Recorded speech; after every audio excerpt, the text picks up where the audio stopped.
আমি একটা কথা সবসময় বলি বা বলতে চাই, বাংলাদেশের মানুষকে বারবার আশাহত করা হয়েছে।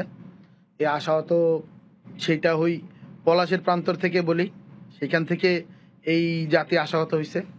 তার পরবর্তীতে সিপাহী বিদ্রোহে এই জাতি আশাহত হয়েছে, এই জাতি বঙ্গভঙ্গে আশাহত হয়েছে, বঙ্গভঙ্গ হ্রদে আশাহত হয়েছে, 47-এ আশাহত হয়েছে, 52-তে আশাহত হয়েছে, এই 69-এ আশাহত হয়েছে, 70-এ আশাহত হয়েছে, 71-এ আশাহত হয়েছে, 90-এ আশাহত হলো। 90-এ তো আপনারা দেখলেন যে 3 দলীয় রূপরেখা দিল, পরবর্তীতে সেটা কোনো পালন করা হয়নি। 24-এ এসে এই জাতি আশাহত হয়েছে। প্রত্যেকবার যখন এই মানুষ নতুন করে স্বপ্ন বোনে এবং নতুন করে আশাহত হয়, তখন আপনি কেন এক্সপেক্ট করেন বা আমি কেন এক্সপেক্ট করতে পারি? আমি জুলাইতে সামনের সারি থেকে নেতৃত্ব দিচ্ছি, আমি তো অনেকগুলা জিনিস, বা আমি যদি আমার জায়গা থেকে বলি, আমি তো অনেকগুলো জিনিসের দায় নেই, এবং আমি মনে করি যে মানুষের যে এক্সপেকটেশন ছিল সেই এক্সপেকটেশনের জায়গা থেকে আমরা এটা ফিল করতে পারিনি। ক্ষেত্র বিশেষে যদি কোট আনকোট করে বলি, কালেকটিভলি আমরা তো অনেক যে মানুষের সাথে বেইমানিও করছি। মানুষের যে এক্সপেকটেশন ছিল, তা যারা যেই জন্য আসলে জুলাইতে দাঁড়াইছে, যে মানুষগুলো গুলি খাইছে, তাদের তো করতে পারেনি। কিছুদিন আগে আমাদের এক ভাই শহীদ হলেন, এখনো হসপিটালে অসংখ্য মানুষ কাতরাচ্ছে, এদের ফ্যামিলি, শহীদ পরিবারগুলো এখনো ঘুরতেছে মন্ত্রণালয়ের দ্বারে দ্বারে ঘুরে, তাদেরকে ওই বেসিক যেই অ্যামাউন্টটা, যেই জিনিসটা হলো গিয়ে তার যখন ফ্যামিলির আর্নিং যে মেম্বারটা যিনি আর্ন করতো তিনি মারা গেছে, তার তো ফিনান্সিয়াল সাপোর্টটা দরকার। রাষ্ট্র ফিনান্সিয়াল সাপোর্টটা যখন নিতে হলো গিয়ে সে দোনমনো করে, তো এখনো যখন তাদের ঘুরতে হয়, তখন তো আমার মনে হয় যে আমরা আসলে ফেইলিয়ার। তো ফলত আমরা প্রত্যেকবার যখন আশা করবো যে গণপ্রতিরোধ হয়ে জনগণ দাঁড়াবে, জনগণের আসলে এখানে ঠেকাটা কি? একটা রাষ্ট্রের জনগণ কি চায়? শান্তিতে থাকতে চায়, ঘুমাইতে চায়, পরের দিন যে সে একটা অফিস করবে, সে একটা স্যালারি পাবে, সে তার লাইফ নিয়ে সেট। কিন্তু যখন মানুষ সমাজে থাকে, তখন ওই সমাজ পরিবার, পরিবার থেকে সমাজ, সমাজ থেকে রাষ্ট্র। যেহেতু সে সামাজিক জীব, সে রাষ্ট্র নিয়ে চলতে হবে, এবং রাষ্ট্রের জন্য তার একটা দায়বদ্ধতা কাজ করে, ভালোবাসা কাজ করে। এই জন্যই তো প্রত্যেকবার মানুষ রাজপথে যায়, রাজপথে দাঁড়ায়, ফ্যাসিবাদকে তারায় নতুন করেই দেখে। কিন্তু আমি তবে আশা রাখি, আশা অবশ্যই রাখতেছি। আশা রাখার আগে এই ক্রিটিকটা আমি আসলে নিজের প্রতি জানায় রাখলাম, বাংলাদেশের প্রতি জানায় রাখলাম। সবসময় আমরা যদি এক্সপেক্ট করি বাংলাদেশের মানুষ গণপ্রতিরোধ করবে, সেটাও ভুল। তবে এতটুকু আমরা বলতে পারি যে কালকে আপনারা যদি দেখেন যে কোথাও কোথাও এ ধরনের, কোথাও কোথাও না, অনেক জায়গায় হবে, আমি এখনো বলে দিতে পারি, অনেক জায়গার ভিতরে ভোট রিগিং বা বিভিন্ন ধরনের কর্মকাণ্ড হবে, চেষ্টা হবে, বাংলাদেশের মানুষ তার নিজ নিজ জায়গা থেকে একটা গণপ্রতিরোধ গড়ে তুলবে। এটা আমার বাংলাদেশের মানুষের প্রতি বিশ্বাস।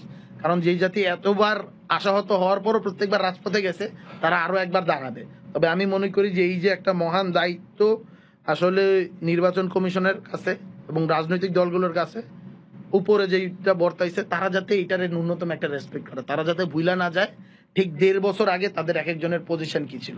তারা যদি অতীতের জায়গাটা জাস্ট 1.5 বছর রিভাইন্ড করে, তাহলে তাদের আসলে এই যে এত উগ্রতা, এত জৌলুস, এত গরম, এই জিনিসটা আসলে থাকবে না। আস্তে করে যে আমরা দেখতাম না যে ইসের ভিতরে আমরা কি বলে টিউব লাইট, আস্তে আস্তে আস্তে আস্তে জ্বলে, আবার আস্তে আস্তে আস্তে আস্তে নিভে যায়, এইভাবে করে আস্তে আস্তে আস্তে আস্তে জ্বলতো, তারা আস্তে আস্তে নিভে যেত, তারা ধাপ করে আসলে এলইডি বাল্বের মতো জ্বলতো না আর নিভতো না।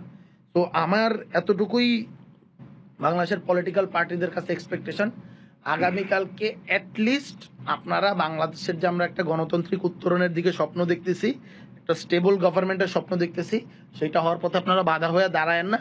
যদি হন, সামনে আরো একটা অভ্যুত্থান হবে, সেটা যে কোনো টাইপ অফ অভ্যুত্থান বা বিপ্লব হইতে পারে, সেটা সেনা অভ্যুত্থান হইতে পারে, সেটা আবার ছাত্র অভ্যুত্থান হইতে পারে, সেটা আবার গণ অভ্যুত্থান হইতে পারে, বা এমনও হইতে পারে সেটা বিপ্লবের দিকে যাইতে পারে। আমরা রাষ্ট্রে একটা স্টেবিলিটি দেখতে চাই, আমরা এনাফ রক্ত দেখছি, আমরা রক্ত দেখতে চাই না। একটা স্টেবিলিটির জন্য একটা সুষ্ঠু, সুন্দর, নিরপেক্ষ নির্বাচন দরকার। এতটুকু যদি বাংলাদেশের গণতান্ত্রিক দলগুলো না বোঝে, রাজনৈতিক দলগুলো না বোঝে, তাহলে তাদের কপালে শনি আছে। অ্যান্ড ওই যে আপনার এখন ফেসবুকের ভিতরে মাঝে মাঝেই যারা জুলাইতে ফ্রন্টলাইনার ছিল, তাদের একটা আফসোস শুনি যে এদের জন্য হাসিনাই ঠিক ছিল। রাজনৈতিক দলগুলো যখন একে অপরের প্রতি কামড়াকামড়ি করে, তখন বলে এদের জন্য হাসিনাই ঠিক ছিল, এইরকম মানুষের ক্ষোভ থেকে বলে। তো এরা যাতে এই ভুলা না যায় যে 1.5 বছর আগে তাদের অবস্থান কি ছিল। আমি যদি একটা উদাহরণ দিই, ফর এক্সাম্পল 28 অক্টোবর সম্ভবত যে বিএনপির মিছিলে আমি নিজে পল্টনে ছিলাম। তো তখন যখন হলো গিয়ে ককটেল মারা শুরু হলো 2টা-4টা, তখনই আসলে দলগুলো ছত্রভঙ্গ হয়ে গেছে। রাজনৈতিক দল বিএনপির মিছিলের ভিতর ছত্রভঙ্গ হয়ে গেছে। সেম কাইন্ড অফ জামাত ইসে ছিল, সাপ্লাই ছিল, তারা ছত্রভঙ্গ হয়ে গেছে। একই পিপল, তারা জুলাই মুভমেন্টে গুলি বুকের মাঝে নিছে, তখন বলছে যে ওই সময় একটা ককটেল তারা নিতে পারে নাই এত এত লাখ লাখ মানুষের মাঝে। এখানের ভিতরে ধানমন্ডিতে হয়তো বা 100, 1000, 2000, 3000, 5000 ছেলে মেয়ে, তাদের উপর অনবরত গুলি চালানো হচ্ছে। বলতেছে যে পুলিশ অফিসার যা হলো গিয়ে ওই সময়কার স্বরাষ্ট্রমন্ত্রী আসাদুজ্জামান কামালকে কি বলতেছে যে গুলি একটা করি, একটা মরে একটাই যায়, বাকিটি যায় না।